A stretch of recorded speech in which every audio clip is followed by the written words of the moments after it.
como é que está, que ponto as eleições da Duemes? Tem calendário, não tem calendário, vai acontecer? Já fiquei sabendo o avião que pousa aí no aeroporto, que não pousa, né? Teve gente que foi para Brasília e não sei o quê. E aí, para ajudar o antes, também tem eleição nacional. E aí, professor, conte para nós o que aconteceu de sábado para cá, nesses últimos 7 dias. Então, tem acontecido bastante coisa. Tem coisa polêmica? Tem. Não falta. Não, o que a gente precisa é de temas polêmicos, solte. Pode. Não falta. Vamos lá. Não, é isso que você já adiantou aí mesmo, né? Bom, o calendário eleitoral está publicado, né? Apesar das polêmicas, tá publicado o calendário eleitoral. Eu tenho ele até aqui. Deixa eu olhar aqui, ó. Vai ter eleições, gente. Se tem calendário, tem eleição. Isso que é importante, porque não tem como ter eleição sem calendário. E assim, hoje eu quero... Não é cutucar a onça com vara curta, porque a onça é um trem muito brabo, né? Mas pode soltar o que tiver aí. Mano, olha, você que vai participar da Duemes aí, eleições, fica atento ao calendário, não perca, viu? E inscreva a sua chapa, né? Quanto mais chapa, melhor, né? Exatamente, gente. Vamos pra democracia aí. Bora lá pra não ter aquele negócio assim, entendeu? Bora aí. Compor pelo menos mais 2 chapas aí, pra ficar 4 chapas. Vamos tentar chegar a 5 chapas. Isso aí. Ver o trem pegar fogo aí. Então, na verdade é o edital que abre o processo eleitoral. Dentro do edital tem um calendário. As inscrições de chapas, né, via e-mail, aqui tem o e-mail da comissão eleitoral.aduemes25@gmail.com. Elas vão até 22 de abril de 2025, até dia 22 de abril, às 16 horas. Então, ó, dá tempo, hein? Hoje é recém dia 5. 17 dias, hein? Dá pra montar premonição em 17 dias aí. Então, 17 dias até o dia 22. É um recado. Depois tem homologação. Aí as campanhas começam dia 6 de maio. Então, em maio começa a campanha. E dia 20 é a eleição. 20 de maio é a eleição. Mas não dá pra levar esse calendário lá pra Justiça Eleitoral, não? Pra fazer um trem assim, as eleições também? Rápido, né? Ó, porque a gente já conhece todas as ideias políticas, tudo que os políticos pensam, tudo que eles vão fazer ou não fazer. Então, pra que um período eleitoral, sei lá de quantos dias? Então, isso daí é bem massa. Agora, deixa eu te perguntar. Tá tudo em cima. Dia 22 até pra fazer as inscrições, menos de 17 dias aí para as pessoas fazerem suas inscrições. Dia 6 de maio começa o período de campanha, vamos dizer assim. Dia 20 as eleições. Quantas chapas? Já tem... Aí eu não sei, só a comissão eleitoral. Bom, publicamente ninguém falou nada. Só a gente que nós vamos ter a obrigação de montar uma chapa, né? Depois por enquanto 2 tem. Ou uma e meia, ou porque tem o outro lado lá. Agora deixa eu te perguntar, como é que tá a questão da chapa 1, né? Que foi a que se auto-intitulou vencedora. Eles estão assistindo muito STF, viu? E aí, deixa eu te perguntar, eles estão tranquilos? Não estão muito tranquilos, não, porque até agora a tal da ata, como que eu posso dizer? A fake, né? Porque ela não relata o que aconteceu no dia, né? Nós temos o vídeo, nós filmamos todo o dia. Ela ainda não foi aprovada, até onde a gente sabe, pelo Andes Nacional, né? Só que ninguém fala nada. Os filiados não sabem disso, né? Mas essa é a realidade. Eles apresentaram uma ata lá, depois de muita pressão eles apresentaram uma ata. E por isso que eu estou falando que é uma ata fake, porque ela não descreve, nós lemos a ata, né? E parece que foi, pelo que está escrito na ata, foi tudo normal. Tudo aconteceu, tudo normal. Dentro da democracia. Eu não sei se você viu os vídeos. Não cheguei a ver. Mas muita gente viu. E não aconteceu tudo. Foi, né, teve confusão, teve, né, foi impedido de ter a assinatura da posse, né? Foi bastante polêmico. Foi o dia que estava a polícia, né? Mas nada disso está na ata. Na ata só tá Só tá como se tivesse sido tudo normal. Paz e amor, bandeira branca, e votamos, fomos eleitos. Agora deixa eu te perguntar. E tem uma outra coisa ainda também, da ata. A ata só tem 12 assinaturas e tinha 70 pessoas na Assembleia. Então Quantas assinaturas tem? 12, que é 12? Que é basicamente basicamente a chapa. A chapa tem 20 pessoas, né? Olha, tem 8 revoltados na não, chapa ainda. Não estavam na Assembleia, né? Então achei que eram revoltosos. Então tem umas 12, 13 assinaturas numa Assembleia que tinha 70 pessoas, mais ou menos. Então, nós temos enviado também documento para o ANDES, falando que vocês não podem aceitar um negócio dele, porque nós mandamos o vídeo para eles. Como é que vocês vão aceitar uma ata de uma Assembleia com mais de 70 pessoas, assinado por 12 pessoas, e outra coisa, assinaturas eletrônicas. E o ANDES, como é uma ata de posse, quer dizer, ata normalmente você não assina eletronicamente, você assina... Então é uma ata cheia de irregularidades, né? Uma outra pergunta, hoje eu preciso saber, que aí, porque a gente solta o assunto, às vezes a gente vem como mineiro comendo pelas beiradas, mas tem pessoas que querem saber o que tem no recheio dentro do prato. Uma pergunta, sabemos que todo processo eleitoral envolve questões políticas. Sim, claro. Nós estamos numa véspera de um ano político, que é o ano que vem, estadual, federal e tudo mais. Dentro dessa chapa 1, que eles querem a qualquer modo estar ali, teve a questão do presidente que se autodestituiu junto com todo mundo lá. Sim. Existe algum apadrinhamento político que queira que essa chapa 1 assuma a qualquer preço? Olha, eu costumo pensar assim, eu acho que eles não têm toda essa moral de ter um apadrinhamento. Mas, assim, eu acho que, tipo assim, é como se fosse um terceiro, quarto escalão querendo mostrar serviço, entende? Pra no futuro ter o apadrinhamento. Eu tô aqui. Eu tô aqui, olha como que eu sou forte. Pode ter algum apadrinhamento ou outro, mas nenhum político grande, vamos dizer, vai meter a mão num negócio desse que não... Então, a UEMS também é uma universidade estadual, né? Complica, né? Benzer fica meio difícil, né? Você entrar nessa viés de vertente. Complica. E também, assim, a verdade, infelizmente, mas vamos falar a verdade, nós não conseguimos fazer muito barulho, a do UEMS. Ou seja, se fosse um sindicato grande, né? Por exemplo, se fosse uma FETEMES, né? Se fosse uma FETEMES, aí talvez seria uma coisa que alguém lá de cima ia se preocupar mais ou colocar a mão, né? Porque daí sim você tem um potencial de estrago grande, né? Porque a FETEMES é enorme, tá no estado inteiro e tal. Mas nós somos pequenos, nós podemos fazer um barulho ou outro. Então eu acho que ninguém iria se sujar, né? Meter a mão nisso assim do nada. Agora, é claro que existe preferências, né? Existe, vamos dizer, aliança, tudo isso existe, costurada. Mas eu acho que não ao ponto da... Na verdade, a do UEMS hoje, então, no grosso modo, é um negócio que não daria voto. Então, por isso que geralmente o político só mete o dedo onde vai dar voto. Então, por exemplo, a FETEMES daria votos suficiente para fazer uma diferença numa eleição. Sim. A do UEMS talvez está construindo ali o seu caminhar, então ele fica assim, é aquilo que você falou. Deve ter algum cacique grande de olho. Vamos ver se dali dá para me filtrar esse cidadão para daqui 2 anos uma eleição municipal, ou eu posso trazer ele pro meu time após uma eleição aqui do ano que vem. Tá mais ou menos isso. Eu acho que assim, das pessoas que estão tentando tomar o sindicato a qualquer custo, talvez deles sim tenha essa intenção.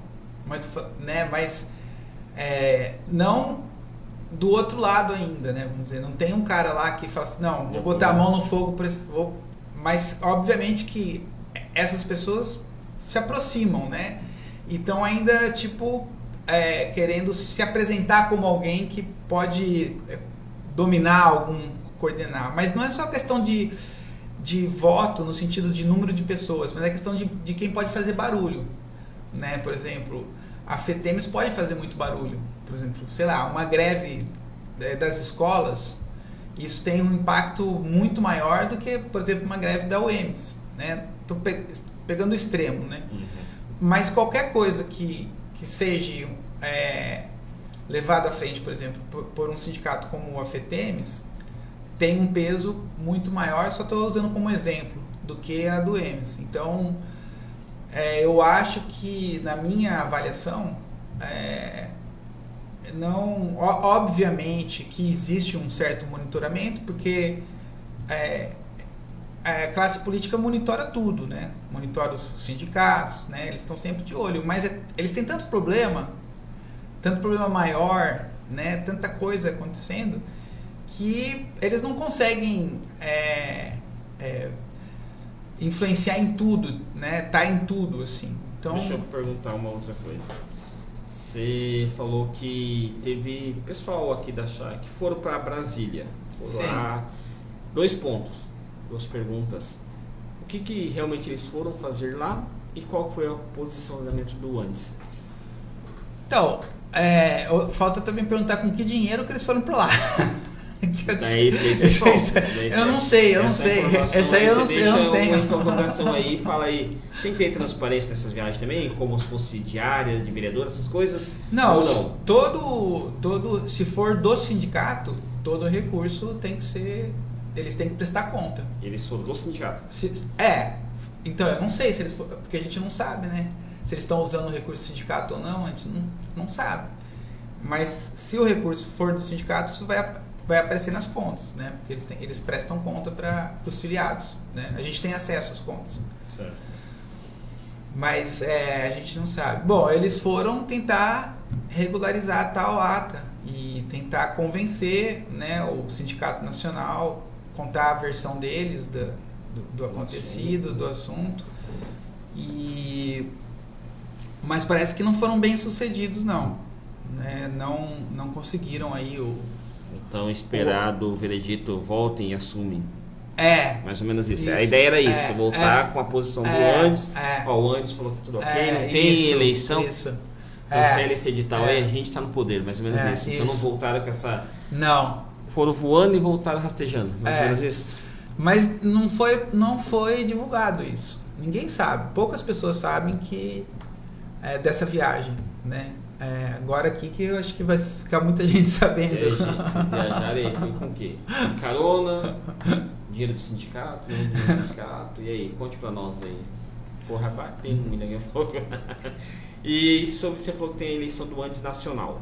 Isso pode, entre aspas, dar um atrapalho pra Chapa 1, porque assim, se tem uma eleição nacional, a preocupação do Andes é o fortalecimento e tudo mais, eles vão estar preocupados no cenário nacional do que às vezes numa briguinha aqui ou num ditatorial, vamos dizer assim, num poder ditatorial que eles estão querendo colocar, né? Eu acho assim, a questão da eleição nacional meio que complica tudo. É difícil daí, eu acho que nos favorece um pouco nessa questão, né? Mas de modo geral é um ingrediente a mais nesse problema. Obviamente que a atual situação do Andes, a direção atual do Andes tem uma chapa para essa eleição. E certamente eram 4 chapas. Uma parece que até o momento não foi não homologada. Ficaram 3 chapas. Essa chapa 4ª entrou na justiça. Até lá no Nacional tá dando briga. Lá também a briga é feia. E eles conseguiram uma liminar, voltaram, depois teve um mandato de segurança que tirou a liminar, tá nisso aí. Mas tem pelo menos 3 chapas. Uma é a situação e as outras são oposições, né? É oposição, né? Pelo menos uma dessas 3 é realmente oposição. Então, assim, o Andes também fica meio cheio de dedos, tipo, esse é o lado ruim, vamos dizer, fica meio em cima do muro, né? Porque no nosso modo de entender, o Andes teria que ser firme já, falar, olha, tá tudo anulado, começa novas eleições, né? Eles não falam nem que sim nem que não, eles não dão o aval para a nova chapa. Eles sabem, nós avisamos eles que nova eleição, eles receberam todo o material. Eles também não falaram nada contra, né? Ou seja, a gente entende que é para tocar a eleição, né? Mas eles também não publicaram essa posição deles. Eles então estão meio em cima do muro, né? Mas a gente percebe que há uma clara tendência deles de que seria muito ruim para o Andes aceitar, seria muito negativo, né, para quem está na direção do Andes hoje, aceitar sabendo de toda essa fraude, né?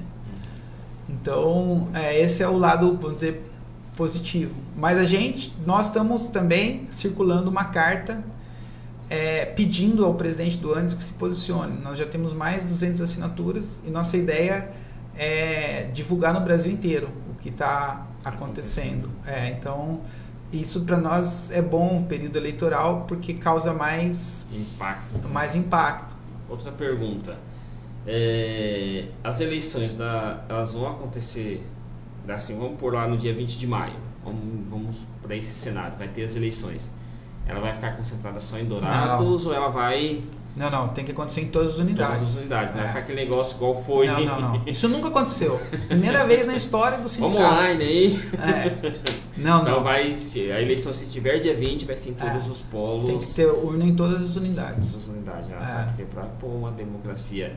Cada chapa, ela escolhe vamos dizer assim, não é bordão que fala, é um slogan. As chapas podem ter slogan, sim. Mas não tem nada no edital que fala que é obrigado a ter essa... Como tem no TSE, né? Eles têm que ter a sua campanha lá. Qual que é o nome da sua campanha lá? Vou sair um pouquinho do assunto antes, sair um pouco do EMES. Quero entrar um pouquinho numa questão que você falou que já fez um programa voltado para a comunidade indígena. Sim. E aí você até mesmo falou que amanhã eles estarão indo para Brasília, é um movimento a nível Brasil. Então já estica esse assunto também, que envolve a questão política também, tanto é que teve lá o Raoni lá, né, que o Lula recebeu ele, a Angelina Jolie, entendeu, tudo mais. Qual que é, você que já mexeu com o programa assim, qual que é esse movimento que vai acontecer lá amanhã? O que ele defende? Qual que é a ideia? Qual que é o impacto? Por exemplo, assim, deve ir representantes daqui das aldeias de Dourados, aqui do nosso estado, e esse movimento ele traz algum impacto positivo? Através dele tem voz, eles conseguem ter a voz tanto do governo federal e tanto dos outros órgãos que cuidam, tanto a própria FUNAI e tudo mais? Certo. Isso tem uma certa ligação. O Andes está ajudando com um ônibus aqui de Dourados. Então também tem essa ligação, né? E inclusive também eu estou ajudando aí na organização dos indígenas que vão para Brasília amanhã, por isso que eu estou sabendo, né? Alguns, estou em contato com um estudante aqui da UEMS que vai coordenar o ônibus, né? E também eu tenho muitos contatos na aldeia, então estou vendo quem que quer ir, né? Estamos fazendo essa organização e vai sair esse ônibus amanhã, às 7 horas da manhã, para Brasília. E o ATL, o que acontece em Brasília é o ATL, que é o acampamento Terra Livre. Esse acampamento, historicamente, era para ser um movimento, de certa maneira ainda, da base dos indígenas, né? Ou seja, vai para Brasília, é o maior evento que existe, assim, dos indígenas. Então, vai gente do Brasil inteiro, né? E eles vão discutir, tem várias palestras, né? Tem eventos culturais, tem também... Você vai ver muito na imprensa isso nos próximos dias. Não sei se vai ver muito, mas aparece um pouco na imprensa. Tem passeatas, né? Envolve questões de movimentos sociais, então tem isso, a questão da engenharia de estar ali, o Raul já é tudo um preparativo, então já visando esse movimento amanhã. Até onde eu sei, o Raoni não participa muito do ATL. O Raoni tem vamos dizer, o grupo dele, né? O Raoni é uma figura que tem muito contato no exterior, né? Com a Europa, né? O que para mim é um mau sinal. Na atualidade que vivemos é complicado, né, esses contatos aí, né? E eu acho que assim, as discussões do Raoni são um pouco distantes da realidade dos indígenas, né? Por exemplo, que a gente vê aqui em Dourados. Mas não é só em Dourados, né? Em vários lugares do Brasil, que é uma situação de muita miséria, né? Por exemplo, aqui falta de água, né? A questão da alimentação e toda questões básicas de saúde, né? Na sua visão, você acha que esse projeto Olga Porã, que vai, inclusive ontem lá em Japorã foi lançado lá na aldeia Porto Lindo, se não tiver enganado, vai ser construída 49 casas aqui, nas duas aldeias também vai ser construída. Você acha que, olha que, no seu ponto de vista, claro, você que falou que tem contato com pessoas da reserva aqui em Dourados, essa questão, construção das casas, será que ela vai trazer já esse saneamento de água? Porque, ou vai só construir as casas e vai continuar a mesma situação? E por que será que não se resolve isso? Porque, aparentemente, como ontem eu fui ali na Coronel Ponciano fazer para entender, porque se você passa pela Coronel Ponciano, só para dar um gancho no que eu quero te exemplificar, você passa pela Coronel Ponciano, aquele trecho ali que foi feita a obra, parece que está pronto, porque só tem as placas dizendo que é obra do governo do estado, mas a grosso modo parece que dá para tirar aquelas placas e liberar, ou falta só inaugurar, a gente não entende. Agora nessa questão da aldeia, qual que é dificultoso você cavar um poço, você abrir uma rede de água, por exemplo, assim, igual a Sanesul faz, cava um poço principal e faz coloca os canos certinho e coloca em cada... Porque lá em Japorã eu fiquei sabendo que o grande problema lá é o seguinte, você colocar a rede de água, vem a Sanesul, faz toda a instalação bonitinha e coloca o cavalete. Ele falou que o grande problema é a hora que for cortar. A hora que for cortar a água, porque na ideia do índio, a água é um bem natural que eu não posso ficar sem água, sendo que a água está aqui, vem e corta a minha água. Então, não teria como criar, por exemplo, os assentamentos têm uma taxa, acho que de R$10 para ter um posto principal, você faz toda a rede. É dificultoso, ou é morosidade, ou vai se empurrando e eu vou conseguindo, vou defendendo essa bandeira, consigo o voto daqui. Porque eu acho parece que é simples, isso, né? Parece que é simples aquilo que eu falo, a grosso modo, olhando. Mas construir as casas, eu vejo assim, é muito mais dificultoso você, acho que são 150 casas para cada reserva, se eu não estiver enganado aqui para Dourados. Eu acho que é muito mais dificultoso você construir 150 casas que fazer uma rede de água, cavar um poço, colocar uma caixa e fazer a distribuição.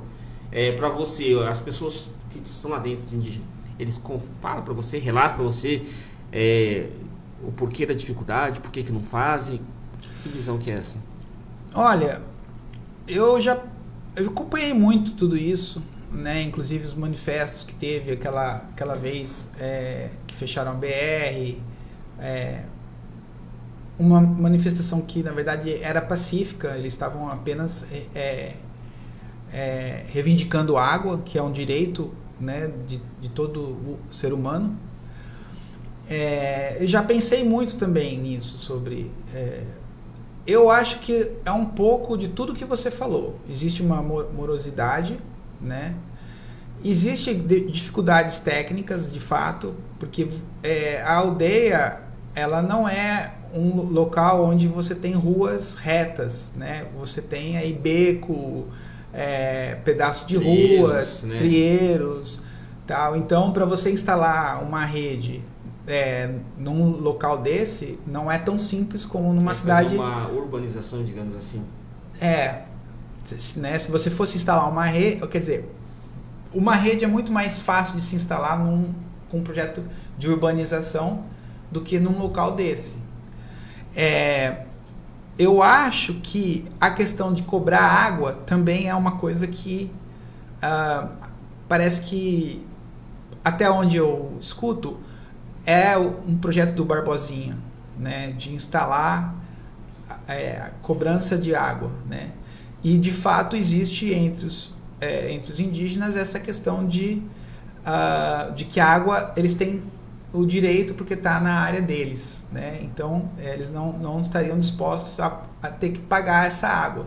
Eu acho que isso é de fato um conflito que existe, mais essa dificuldade técnica, e eu acho que assim o principal é o que você falou, é que vai empurrando as coisas, né? Então, a bandeira hoje, consigo, aí eu volto aqui. E aí você tem, as coisas vão piorando com o tempo, né? Porque você pensa, é um bairro, está colado na área urbana, ali, estima-se 20 mil pessoas, mais ou menos, mais, alguns falam menos, né? Ou seja, é maior que muitas cidades do estado. Então, se você não investe pesado num local desse, vai aparecendo um problema, outro problema, o tempo vai passando, a população vai aumentando, né? Então, a tendência é que os problemas cheguem num estágio onde resolver não é mais simples, né? O que quer dizer, não é simples. Para o Estado até que seria, mas depende de muito investimento. Muito que eu digo assim, depende de investimento. E força de vontade também, né? E força de vontade, eu acho que sim também. Pegando um gancho aqui, que o professor falou a respeito que não é simples fazer a questão da rede de água, porque a gente tem que pensar, tem casas que ela está no lugar mais alto que onde a rede vai passar, então tem todo o problema. Eu acho que eu tenho uma solução aqui para a classe política e vou passar. Sei lá, já que é dificultoso fazer esse poço central, toda a distribuição de água na questão da rede de água, vai ter que passar para levar água, faz o seguinte, chega em cada casa daquela dali, constrói um poço de boca e tijolo e coloca uma bomba. Sim. Daquelas normais, uma caixa d'água. Isso que eu ia seria falar. Mais fácil, né? Talvez não para cada casa, mas você poderia fazer para cada aglomerado, vamos supor, de 10 famílias. Né? Faz um poço artesiano e distribui. E ali você vai estar bem todo mundo na mesma altura. Também acho que isso seria possível. Você criar aí, mas você teria que abrir muitos poços, né? Mas seria completamente viável. Nas áreas de retomada que eles chamam, que são os assentamentos que estão ali anexo a Jaguapiru e a Bororó, né? Tem mais ou menos uns 8, 9 assentamentos ali anexo chegando no anel viário. Então, são assentamentos, mas, por exemplo, são áreas que a própria Enersul já está instalando rede elétrica, né? Então, tem uma certa já regularidade, né? Vamos dizer, porque o poder público já está atuando internamente. Eu sei que eu acompanhei vários projetos da universidade ou de organismos não governamentais durante os anos nessa ideia de instalar poços para cada casa, para cada casa ou grupo de casas, né? Só que assim, de novo, foram quebra-galhos, porque hoje, passado alguns anos, eu conheço ali, eles estão secos, não funcionam mais, porque não são muito fundos. Só foi aquele superficial para sanar uma... Funcionou, vamos dizer, uma década, um pouco menos, né? E então agora também perfuraram, junto com o MPI, o Ministério dos Povos Indígenas, num projeto, perfuraram ali 8 poços, não só em Dourados, mas também em Douradina e tal. São poços aí de 20, 30 metros, né, com bomba, e aqui eu vi esse poço sendo furado, eu sei onde o que aconteceu, que é muito interessante, ele foi instalado para um grupo de famílias, e acho que daria conta, só que como está sem água na Jaguapiru, e é anexo ali, o cacique ali, que eu conheço, o cacique da área, ele me contou que o que acontece? As pessoas da Jaguapiru estão vindo com um balde e pegando a água e eles falam assim, a gente não pode negar essa água. E aí o poço não dá conta, porque você imagina, é muita gente para um poço só, né? Então é um problema sério a questão da água. Uma outra questão que a gente observa muito, a gente acho que entrou num assunto interessante que você abrange toda a questão política. A gente observa, por exemplo, o surgimento de muitas comunidades indígenas reivindicando terras, né? Nós temos aqui na saída para Ponta Porã, ali, depois do novo hospital regional sendo construído, ele tem um acampamento também, tem acho que um que é de movimento de terra, né? Mas também tem um ali que é de indígena, né? Quando tem uma pista que sai da universidade e encontra com a BR lá de Ponta Porã. Sim. É ali que você está falando? Acho que é por ali que eu vi que tem um. Sim, ali tem o que chama Pacuriti. É uma comunidade indígena que também eles estão. Onde eles se instalam, geralmente, porque não sou muito do conhecimento do assunto. Por exemplo, quando tem um movimento do MST, eles acampam na beira da BR e geralmente aquela fazenda que faz fundo com o acampamento é a área que eles estão reivindicando. Os indígenas, você tem conhecimento que eles também fazem isso, eles vão acampar num lugar estratégico próximo da onde um lugar que eles imaginam que é uma área que pode ser reintegrada, ou eles simplesmente fazem um acampamento e queremos que seja demarcada alguma coisa? É bem diferente. Os indígenas, eles estão em áreas que eles dizem que são áreas tradicionais deles. Então, eles ocupam áreas onde já estavam familiares ou familiares, né? Ou pessoas próximas, né? Que eles conheciam, que viviam ali, né? Então eles ocupam essas áreas. Então são áreas que eles reivindicam como áreas tradicionais. E o que está na Constituição de 88, né? Mas se a gente, vamos aqui ser um pouco, se nós analisarmos no contexto território do Brasil, praticamente todo o território, se for a fundo fazer pesquisas antropológicas, vai dar como áreas tradicionais. Sim, existe esse argumento. De fato, não se pode criar essa ideia generalizada. Concretamente, os indígenas, eu acho que a reivindicação diária hoje é menos de 2% do Estado, do que eles reivindicam como áreas tradicionais, né? Eu posso estar errando, mas é um número assim, muito pequeno. Então não essas áreas tradicionais, elas não que eles reivindicam como áreas tradicionais, também essas áreas aqui, elas têm o que a gente chama de estudos antropológicos, né? Que delimitaram, né? Esses estudos pararam pelo meio, mas não é um número assim alto, não, é um número pequeno, né? Então essa não é a ideia dos indígenas de ocupar tudo, mas é de uma área onde, na verdade, onde eles possam ter uma sobrevivência, né?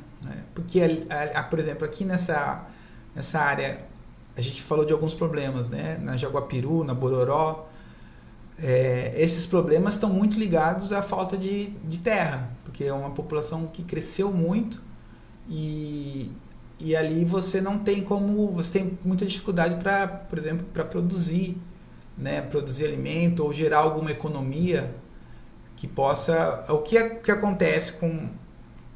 Muitos vivem da assistência, né? Bolsa Família, coisas assim, e outros viram mão de obra um pouco mais barata na cidade, né? Essa é a economia mas isso está ligado a esse problema também da falta de terra, né? Talvez se tivesse uma área um pouco maior e melhor organizada, eles poderiam se organizar melhor, viver de modo mais sustentável, como falam. Entendi. Eu acho que também, por exemplo, a gente sabe que na aldeia tem vários problemas sociais, por exemplo, às vezes violência, né? Às vezes brigas familiares, como tem também na periferia, né?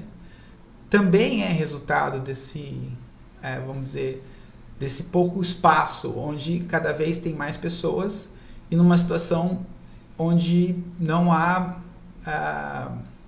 não tem nenhuma economia que possa manter aquelas pessoas ali. Eles não vão se manter aí mais de caça e pesca, né? Ali é impossível.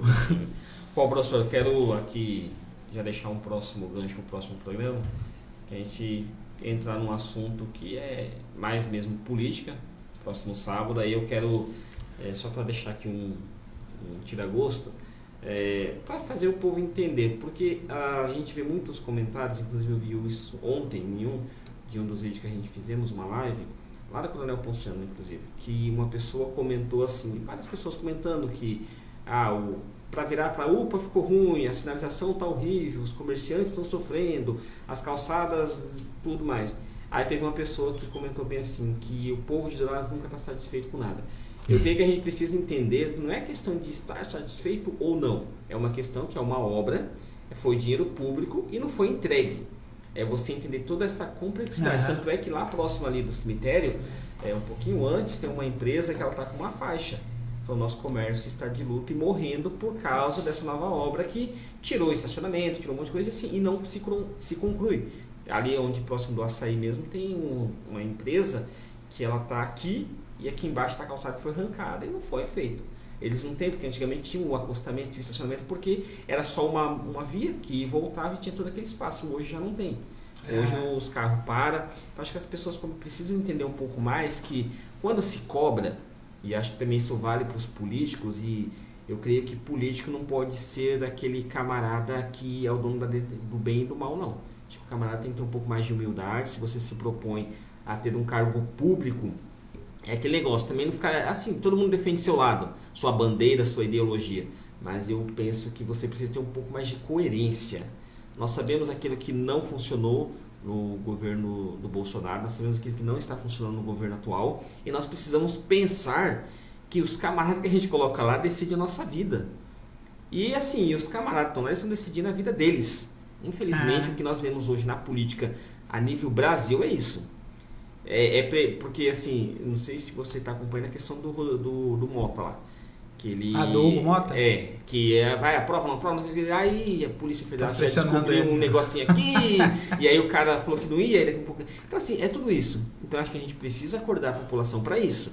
Entender como é que é o sistema. A gente vai mudar o mundo, não vamos mudar o sistema brasileiro. Mas eu creio que se a gente conseguir pelo menos levar o conhecimento e as pessoas, e fazer as pessoas gostarem da política. Eu não era fã de política não, vou falar bem a verdade, mas depois você passa a entender o quão ela é necessário para você mudar aquele pensamento, um voto não faz diferença, porque se não fizesse diferença, nós não teríamos tantos políticos ruins ocupando o cargo, entendeu? Eu acho que isso seria legal, a gente também, é um ponto que eu fiquei pensando esses dias, e já deixo esse gancho aqui também, é o seguinte, eu acho que todo político, presidente, governador e prefeito, que são os executivos, todas as obras que são abertas em seus mandatos, eu creio que eles deveriam encerrar no seu mandato, não deixar nada para trás.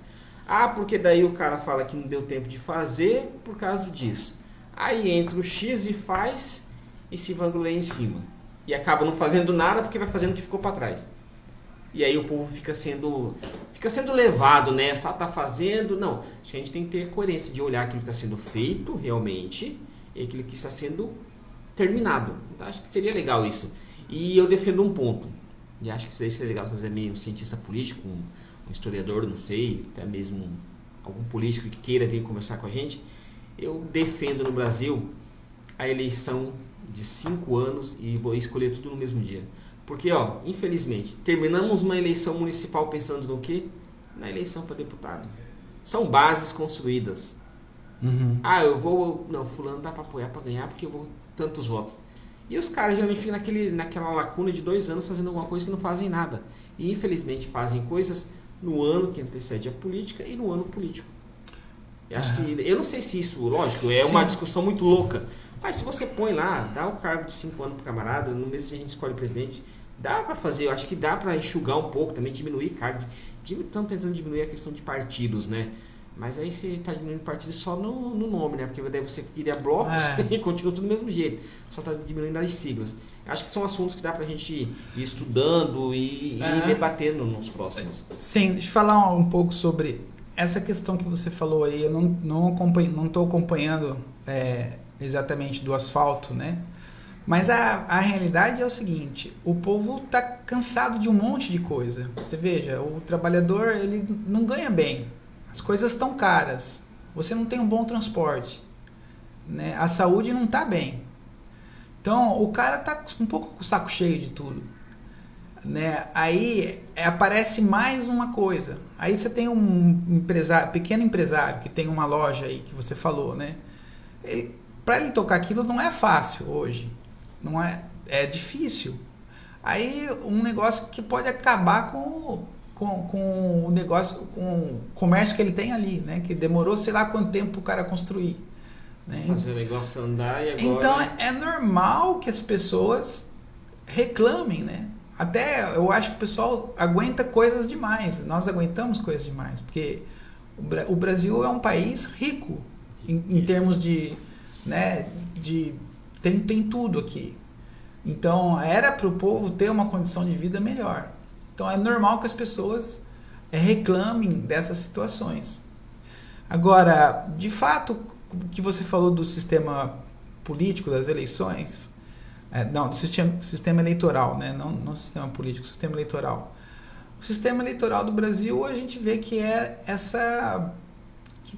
não sei nem como nomear, né?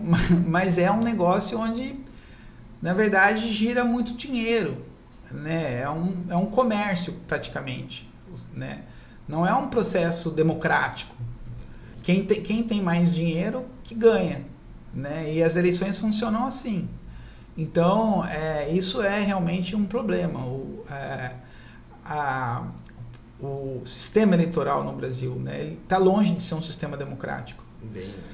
E agora, a questão da política, a política é importante, mas acho que a gente tem que diferenciar a política, vamos dizer assim, que se coloca como política oficial, né, essa, por exemplo, do sistema eleitoral, né, e a política como essa capacidade de dialogar e convencer as pessoas a respeito daquilo que você defende, que você acredita, né, e criar aí consensos coletivos. Eu acho que isso é importante para todo mundo participar. É importante que o povo tenha participação na política, né? Eu acho que são duas coisas diferentes. Então tá bom, professor. Já fica aí aberto o próximo tema, para você também que queira participar, dar ideia, das sugestões. Tiver lá pela UEMS, lá, o pessoal de história lá. Pessoal legal, sou meio fã de história, viu? Eu também gosto de história. E vamos discutindo, vamos falar. Quero deixar aí os microfones para você agradecer aí. Este sabadão, dia 5 de abril, voou, só não passou rápido janeiro, porque o resto, pensar, já estamos aí daqui um mês, bem dizer, já começa aí a campanha lá. A partir de amanhã é um mês para a campanha da do UEMS, em seguida vem a eleição. Então, deixar os microfones à sua disposição. Não, eu só queria agradecer mesmo por a produção. O nosso mágico ali. Você, né, e a audiência, e esperar aí a próxima no sábado que vem. Um grande abraço. Então fica por aqui o seu Autonomia no Ar. Voltamos sábado que vem no mesmo horário, falando sobre política aqui, tema importante para você de Dourados e outros temas aí que faz toda a diferença para a sociedade. Bom dia e até mais.